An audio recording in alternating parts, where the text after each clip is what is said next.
আজ কলকাতার হাসপাতালে ওবায়দুল কাদেরের মৃত্যু হয়। দেশে আনা হয়েছে লাশ, গোপনে জানাজা হয়। দর্শক, হাসপাতাল থেকে গোপন স্থানে ফিরে গেছেন আওয়ামী লীগের সাধারণ সম্পাদক ওবায়দুল কাদের। অবস্থার অবনতি হয়, পরবর্তীতে ভেন্টিলেশনেও রাখা হয়েছিল। এদিকে আজ কলকাতার হসপিটালে মৃত্যু হয় আওয়ামী লীগ নেতা ওবায়দুল কাদেরের। আওয়ামী লীগ কর্মীদের মধ্যে কান্নার জোয়ার বইছে বাংলাদেশে। তার লাশ দেশে আনার পর গোপনে দাফন করা হয়েছে আজকে। কার্যক্রম নিষিদ্ধ আওয়ামী লীগের সাধারণ সম্পাদক ওবায়দুল কাদেরের শারীরিক অবস্থা সংকটপূর্ণ। কলকাতার অ্যাপোলো হাসপাতালে ভেন্টিলেশনে নেওয়া ওবায়দুল কাদের নতুন করে কোনো ধরনের চিকিৎসা নিতে পারছেন না। হাসপাতাল সূত্রে জানানো হয়েছে, এই সংকটপূর্ণ অবস্থায় বাংলাদেশ আওয়ামী লীগের যারা ফ্যান ফলোয়ার আছেন তাদের জন্য একটা দুঃসংবাদ হচ্ছে, বাংলাদেশ আওয়ামী লীগের সাধারণ সম্পাদক আলোচিত, সমালোচিত, বিতর্কিত নানান কারণে শেখ হাসিনার খুবই আস্থাভাজন হিসেবে যিনি দীর্ঘদিন আওয়ামী লীগকে রাজত্ব করেছেন, জনাব ওবায়দুল কাদেরের অবস্থা, তিনি আসলে মৃত্যুর ঠিক মাঝখানে আছেন। জুলাই সন্ত্রাসের মাধ্যমে ক্ষমতা দখলের পর বাংলাদেশের অর্থনীতি, সমাজ এবং রাষ্ট্র ব্যবস্থা এমন এক চাপে পড়েছে যেখানে সংকট আর আলাদা আলাদা খাতে সীমাবদ্ধ, সবকিছু একসঙ্গে নড়বড়ে হয়ে গেছে। দর্শক, ক্ষমতাচ্যুত আওয়ামী লীগের সাধারণ সম্পাদক ওবায়দুল কাদের অবস্থা সংকটাপন্ন। তিনি হাসপাতালে মৃত্যুর সঙ্গে পাঞ্জা লড়ছেন। ওবায়দুল কাদের বাংলাদেশের রাজনীতিতে একটি আলোচিত নাম। তিনি ছিলেন আওয়ামী লীগের দ্বিতীয় ক্ষমতাধর ব্যক্তি। শেখ হাসিনার পরেই ছিল তার অবস্থান। আওয়ামী লীগের দ্বিতীয় ক্ষমতাধর ব্যক্তি ছিল ওবায়দুল কাদের। আজকে তিনি কলকাতার হসপিটালে শেষ নিঃশ্বাস ত্যাগ করেন এবং আওয়ামী লীগ কর্মীদের মধ্যে কান্নার জোয়ার বইছে সারা দেশে। তার লাশ দেশেও আনা হয় এবং গোপনে তার জানাজার নামাজ পড়া হয়। দর্শক শ্রোতা, ওবায়দুল কাদের তিনি বাংলাদেশে থাকাকালীন অনেক কথা বলতেন, অনেক মানুষকে জ্বালিয়েছিলেন, আবার অনেক মানুষকে ভালোবেসেছিলেন বা কাজ করেছিলেন। এখন তার এই অবস্থা বা তার মৃত্যুর সংবাদ শুনে বাংলাদেশের মানুষ অবাক হয়, আবার অনেকে খুশিও হয়। আপনারা সম্পূর্ণ ভিডিও দেখবেন ওবায়দুল কাদেরের কলকাতার অবস্থা এবং কীভাবে কি তাকে করা হয়েছে, সব কিছু দেখতে পারবেন এই একটি ভিডিওতে। এবং তার মৃত্যুর আগে যেই বক্তব্যটি দিয়ে গেছে এইসবও দেখতে পারবেন। আসুন দর্শক শ্রোতা, আমরা কথা বাড়াবো না, আমরা সরাসরি ভিডিওর মূল আলোচনায় চলে যাব। এরই মধ্যে কিছু ইম্পর্টেন্ট ক্লিপ দেখাবো ওবায়দুল কাদেরের, যেগুলো দেখলে আপনারা অবাক হয়ে যাবেন এবং নিউজটি স্পষ্ট ক্লিয়ার হতে পারবেন। দর্শক, হাসপাতাল থেকে চিকিৎসা নিয়ে কলকাতার গোপন স্থানে ফিরে গেছেন আওয়ামী লীগের সাধারণ সম্পাদক ওবায়দুল কাদের। শারীরিক অবস্থা খারাপ হওয়ায় কলকাতার একটি স্থানীয় হাসপাতালে ভর্তি করা হয় তাকে। অবস্থার অবনতি হয়, পরবর্তীতে ভেন্টিলেশনেও রাখা হয়েছিল। এই বিষয়ে আরও জানাতে সরাসরি যুক্ত হচ্ছেন সহকর্মী ভাস্কর সর্দার। ভাস্কর, ওবায়দুল কাদেরের শারীরিক অবস্থা আসলে কেমন? আপনার কাছে কি তথ্য আছে এই বিষয়ে? ধন্যবাদ পদ্মা। আমরা একেবারেই বলতে পারি না যে তিনি একটু অতি সংকটজনক অবস্থায় আছে, এটাও যেমনি বলতে পারছি না যে একেবারে স্থিতিশীল অবস্থায় আছে, এমনটাও বলতে পারছি না। এর কারণ কলকাতার যে অ্যাপোলো হাসপাতালে তিনি যে ভর্তি আছেন সেইখান থেকে, অর্থাৎ হসপিটাল কর্তৃপক্ষ থেকে কিন্তু কোনো তথ্য আমাদেরকে নিশ্চিত করেনি। যেটা নিশ্চিত করা হয়েছে তার ফ্যামিলির মাধ্যম থেকে বা তার বিভিন্ন বিশ্বস্ত সূত্রের মাধ্যম দিয়ে আমরা যেটা নিশ্চিত করতে পেরেছি, তিনি গত 29 তারিখ অর্থাৎ বৃহস্পতিবার দুপুর বেলায় অত্যন্ত সংকটজনক অবস্থায় হাসপাতালে ভর্তি হয়। সেই সময় তার শ্বাসকষ্ট ছিল এবং তারপর তার হৃদরোগের কিছু সমস্যা দেখা যায়, যে কারণে তাকে লাইফ সাপোর্টে রাখা হয়েছিল এবং সেই লাইফ সাপোর্টে রেখে 29 তারিখ থেকে রাখা হয়। এবং ধীরে ধীরে তিনি স্থিতিশীল আছেন কিনা সেটা বলা যাবে না, কিন্তু আস্তে আস্তে তার কিছুটা প্রকৃতির উন্নতি হয়। এরপর আমরা জানতে পারি যে আজকে দুপুর বেলা তাকে রিলিজ করে দেওয়া হবে, অর্থাৎ তিনি যেখানে গোপন আস্তানায় লুকিয়ে আছেন, অর্থাৎ নিউ টাউনের যে সঞ্জীবা গার্ডেনের D342 যে রুমে তিনি আছেন সেখানে ফিরিয়ে নিয়ে যাওয়া হবে। কিন্তু কিছুক্ষণ বাদেই আমরা আবার জানতে পারি তার পরিবারের মাধ্যম থেকে যে তাকে ফিরিয়ে নিয়ে যাওয়া হয়নি, তিনি ওখানেই আছেন। তবে বিভিন্ন মাধ্যম কিন্তু ইতিমধ্যেই বলছে তাকে নিয়ে যাওয়া হয়েছে। তবে আমরা এই মুহূর্তে অ্যাপোলো হসপিটালের সামনে থেকে যেটুকু জানি, এখানে কোনো হেলদোল নেই বা এখানে কোনো মুভমেন্ট নেই। আমরা প্রতি মুহূর্তের দিকে অপেক্ষায় আছি যে তার কি অবস্থা বা কি গতি প্রকৃতি বেরোয়। সর্বশেষ তথ্য অ্যাপোলো থেকে আমার কাছে এটাই। দর্শক, ক্ষমতাচ্যুত আওয়ামী লীগের সাধারণ সম্পাদক ওবায়দুল কাদের, যিনি বেশ কৌশলে, নিজের ভাষ্যমতে বেশ কৌশলে বাংলাদেশে গত বছরের সরকার পতনের পরেও 3 মাসের বেশি সময় অবস্থান করে তারপরে ভারতে পালিয়ে যেতে সমর্থ হয়েছিলেন, সেই ওবায়দুল কাদেরের অবস্থা সংকটাপন্ন। তিনি হাসপাতালে মৃত্যুর সঙ্গে পাঞ্জা লড়ছেন। এই খবরটি নিশ্চিত করেছে বাংলাদেশের একাধিক গণমাধ্যম, তার মধ্যে নির্ভরযোগ্য একটি গণমাধ্যম চ্যানেল 24। চ্যানেল 24 এর কলকাতা প্রতিনিধি শুভজিৎ পুত্তুণ্ড তিনি এই খবর নিশ্চিত করেছেন চ্যানেল 24-কে। ওবায়দুল কাদেরকে নিয়ে অনেক আলোচনা রয়েছে, অনেক সমালোচনা রয়েছে, আওয়ামী লীগের মধ্যেও অনেক বেশি সমালোচনা রয়েছে ওবায়দুল কাদেরকে নিয়ে। তার অবস্থা আদতে কি, তিনি কোথায় আছেন এই মুহূর্তে, সর্বশেষ কি জানাচ্ছে গণমাধ্যম, চলুন একটু জেনে দেখি এই ভিডিওতে। থাকবেন পলিটিক্স টিভির নিয়মিত আয়োজন। দর্শক, বলছিলাম আওয়ামী লীগের সাধারণ সম্পাদক, যিনি বাংলাদেশ থেকে 3 মাস সরকার পতনের পরেও 3 মাস অবস্থান করার পরে ভারতে পালিয়ে যেতে সমর্থ হয়েছেন বলে তিনি নিজে অনেক দিন অপ্রকাশ্যে থাকার পরে প্রকাশ্যে এসে প্রথমবারের মতো ভিডিও বার্তায় মানে অডিও বার্তায় সেই কথা বলেছিলেন। এরপরে আমরা দেখেছি একাধিক গণমাধ্যমে, বিশেষ করে অনলাইন গণমাধ্যমে কথা বলেছেন, ভারতীয় বিভিন্ন গণমাধ্যমে কথা বলেছেন, এবং তার পরবর্তীতে নানা ধরনের কথা বলে আবার নতুন করে বিতর্কের জন্মও দিয়েছেন। বাংলাদেশে কিভাবে ছিলেন, কিভাবে সরকার পতনের দিন সারভাইভ করেছিলেন, বাথরুমের মধ্যে 5 ঘন্টা পালিয়েছিলেন, তারপরে আন্দোলনরত শিক্ষার্থীরাই তাকে ধরে ফেলে এবং তাকে উদ্ধার করে সেফ জোনে নিয়ে যায়। এই গল্প যখন বলেছিলেন তখন আওয়ামী লীগের অনেকেই এই গল্পে বিরক্ত হয়েছিলেন যে আন্দোলনকারীরা তাকে সেফ জোনে নিয়ে গেল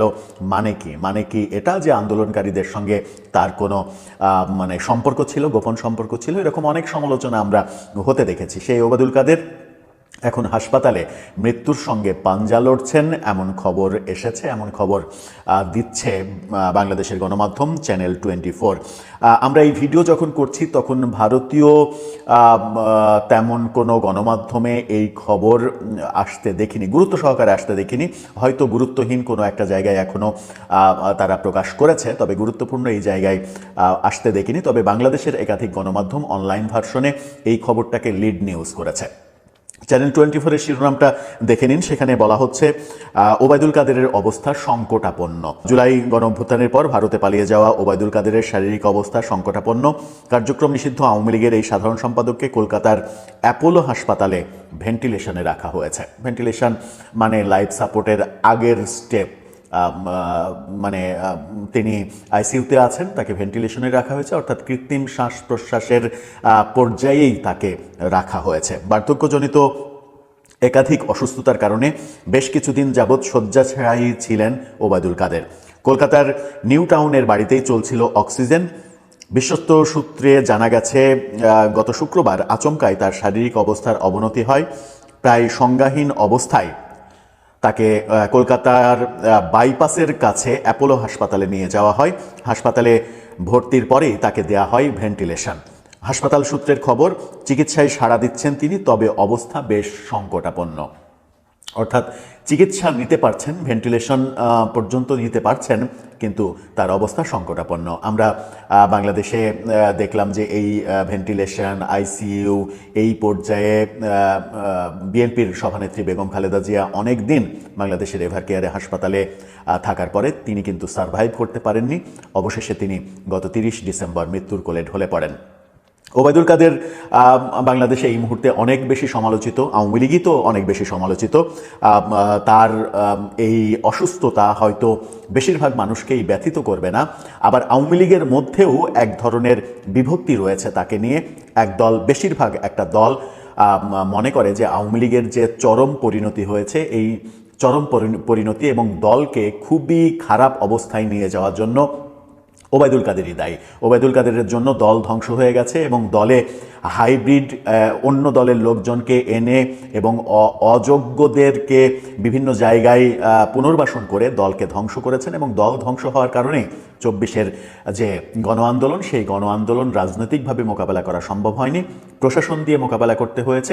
এবং সেই গণ আন্দোলনকালীন সময়েও তার বহু কথা, বিশেষ করে এদেরকে রুখতে আমার ছাত্রলীগই যথেষ্ট, এই কথাটা ব্যাপক সমালোচিত হয়েছিল। বাংলাদেশ আওয়ামী লীগের যারা ফ্যান ফলোয়ার আছেন তাদের জন্য একটা দুঃসংবাদ হচ্ছে বাংলাদেশ আওয়ামী লীগের সাধারণ সম্পাদক, আলোচিত, সমালোচিত, বিতর্কিত নানান কারণে শেখ হাসিনার খুবই আস্থাভাজন হিসেবে যিনি দীর্ঘদিন আওয়ামী লীগকে রাজত্ব করেছেন, জনাব ওবায়দুল কাদেরের অবস্থা খুবই আশঙ্কাজনক। আমি যখন নিউজটি করছি তিনি আসলে ধরেন এখন জীবন এবং মৃত্যুর ঠিক মাঝখানে আছেন। আপনারা সকলেই জানেন যে 5ই আগস্ট সরকার পতনের পর সম্ভবত 3 মাস বাংলাদেশে গোপনে অবস্থান করেছিলেন ওবায়দুল কাদের। এরপর কৌশলে তিনি বাংলাদেশ থেকে ভারতে পালিয়ে যান। আর ভারতে যাওয়ার পরে এই মুহূর্তে তিনি যথেষ্ট অসুস্থ। শুধু আজকে তাকে হাসপাতাল ইমার্জেন্সি ভর্তি করা হয়েছে তা না, গেল কয়েক মাস ধরেই বাসাতে অর্থাৎ কলকাতাতে ওবায়দুল কাদের অবস্থান করছে, যতটুকু তথ্যসূত্র বলছে। তো কলকাতাতে যেই বাসাতে নিজে থাকেন সেখানে তার হোম ট্রিটমেন্ট চলছিল, অর্থাৎ ঘরের মধ্যে অক্সিজেন দেওয়া সহ আরো অনেক কিছু। তো বেশ কিছুদিন যাবত অসুস্থতা তাকে ছাড়ছিল না। এক পর্যায়ে আজকে তার অবস্থা খারাপের দিকে যায়। কলকাতার নিউ টাউনের বাড়ি থেকে তাকে কলকাতার একটি প্রাইভেট হাসপাতালে নেওয়া হয়েছে। তবে কোন সেই প্রাইভেট হাসপাতাল এ সম্পর্কে পত্রিকাতে কোনো বিস্তারিত না আসলেও বলা হয়েছে যে সেন্সলেস অবস্থা খুব খারাপ হয়ে গেলে সেন্সলেস অবস্থায় তাকে একটি কলকাতার হাসপাতালে ভর্তি করা হয়েছে। আর তার এই মুহূর্তে শারীরিক অবস্থা বেশ সংকটাজনক। গত শুক্রবার আচমকা অবস্থা খুবই খারাপের দিকে যায়, আর আজকে হচ্ছে সোমবার। এই 3 দিনে অবস্থা আরো খারাপের দিকে গিয়েছে, এমনকি তিনি এই মুহূর্তে ভেন্টিলেশনে আছেন, অর্থাৎ লাইফ সাপোর্টে আছেন। চিকিৎসকরা বলছেন যে মোটামুটি তার শারীরিক রেসপন্স যেটা থাকে আর কি আছে, তবে অবস্থা খারাপের দিকে যাচ্ছে ক্রমাগত। এখন তার পরিবার থেকে দোয়া চাওয়া হয়েছে, আওয়ামী লীগের অফিসিয়াল পেজ থেকেও তার জন্য দোয়া চাওয়া হয়েছে। আবার তার এই অসুস্থতার খবর শুনে আমরা দেখছি বাংলাদেশের গণমাধ্যমে যখন এই অসুস্থতার খবর আসছে অনেকে আলহামদুলিল্লাহ বলছে। আসলে একজন পলিটিশিয়ান যিনি থাকেন তার জীবন এবং মৃত্যুর মধ্যে একটা মজার বিষয় হচ্ছে যে কিছু কিছু পলিটিশিয়ান তারা মারা গেলে সারা পৃথিবীর মানুষ, দেশের মানুষ দলমত নির্বিশেষে দোয়া করে। আবার কিছু পলিটিশিয়ান তারা মারা গেলে তারা তাদের জীবিত দশায় যেই কর্ম করে যায় সেটা একটা প্রতিফলন তারা যখন অসুস্থ হয় অথবা খারাপ কোনো সময় আসে তখনই দেখা যায়। আর বর্তমান প্রেক্ষাপটে জনাব ওবায়দুল কাদের তিনি এই মুহূর্তে পলাতক, রাষ্ট্রের কাছে তিনি একজন অপরাধী, অনেকগুলো মামলার আসামি। আর যার কারণে তার এই অসুস্থতার খবর শুনে বাংলাদেশে এনটি আওয়ামী লীগ যারাই আছেন প্রত্যেকেই উচ্ছ্বাস প্রকাশ করছেন। আওয়ামী লীগ পরিবারের জনগণ তারা আবার অনেকটা টেনশন বা দোয়াও করছেন। তবে ওবায়দুল কাদেরের এই পর্যন্ত যে বেঁচে থাকা আমি মনে করি এটা বোনাস লাইফ 2বার পাইছেন। একবার হচ্ছে আওয়ামী লীগ ক্ষমতায় থাকতে তার স্ট্রোকের পরে হৃদযন্ত্রের যে কার্যক্রম সেটা প্রায় বন্ধ হয়ে গিয়েছিল, তখন বিশেষ ফ্লাইটে এই এশিয়ার যিনি একজন বিশেষজ্ঞ ডাক্তার দেবী শেঠি তিনি আসছিলেন, এসে চিকিৎসা করছিলেন। পরবর্তী সময় তাকে সিঙ্গাপুরে নিয়ে দীর্ঘদিন চিকিৎসা করা হয়েছে। তিনি যে বেঁচে ফিরবেন এটা অনেকে ধারণা করে নাই। তো সেখান থেকে ফিরে আসছেন, শারীরিক অবস্থার তখন উন্নতি হয়েছিল। আর এই 5ই আগস্টের সময় মোটামুটি তিনি কিন্তু চিপায় পড়ে গেছিলেন, আটকে গেছিলেন বাংলাদেশের ভেতরেই।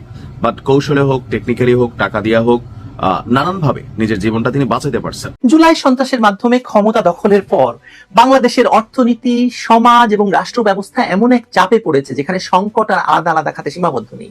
সবকিছু একসঙ্গে নড়বড়ে হয়ে গেছে। মূল্যস্ফীতি বাস্তবে কমছে না, জীবনযাত্রার ব্যয় সাধারণ মানুষের আয়কে ছাড়িয়ে গেছে, কর্মসংস্থান সংকুচিত হয়েছে, হাজার হাজার লক্ষ লক্ষ মানুষ বেকার, তরুণদের বড় অংশ কাজ এবং প্রশিক্ষণের বাইরে, বিদেশি বিনিয়োগ নেই, ব্যাংকিং খাত খেলাপি, ঋণে ভারাক্রান্ত, আর সার্বিকভাবে ভবিষ্যৎ নিয়ে বাংলাদেশের অবস্থা তলানিতে এসে পড়েছে। এই ভয়াবহ বাস্তবতার মধ্যে একটি অনির্বাচিত এবং কার্যত জবাবদিহিতাহীন সরকার একের পর এক সিদ্ধান্ত নিচ্ছে যেগুলো দেশের অর্থনীতিকে বহু বছরের জন্য আটকে রাখবে। সুইজারল্যান্ড ভিত্তিক আজেরবাইজানি কোম্পানির মাধ্যমে এলএনজি আমদানি চুক্তি হচ্ছে, মার্কিন বোয়িং উড়োজাহাজ কেনা হচ্ছে, হাজার হাজার কোটি টাকার রিফাইনারি আধুনিকায়ন এবং সম্প্রসারণের মতো মেগা প্রকল্প নেওয়া হচ্ছে।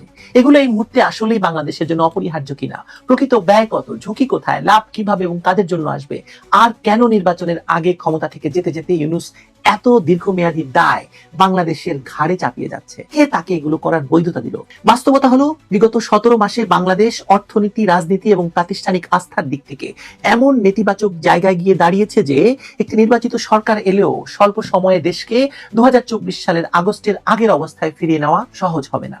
ঠিক এই জায়গা থেকেই জনমনে প্রশ্নটি জোরালো হচ্ছে, যখন দেশের অবস্থা এতটা নাজুক তখন যদি সব বড় বড় কেনা বেচা, সব কৌশলগত সিদ্ধান্ত, সব দীর্ঘমেয়াদী চুক্তি অনির্বাচিত ইউনূস সরকারই শেষ করে ফেলে, তাহলে নির্বাচিত হয়ে তারেক রহমান আসলে কি করবেন? তারেক রহমানের জন্য তো কিছুই রেখে যাচ্ছে না সরকার। বলুন তো ব্যাপারটা কি ঠিক?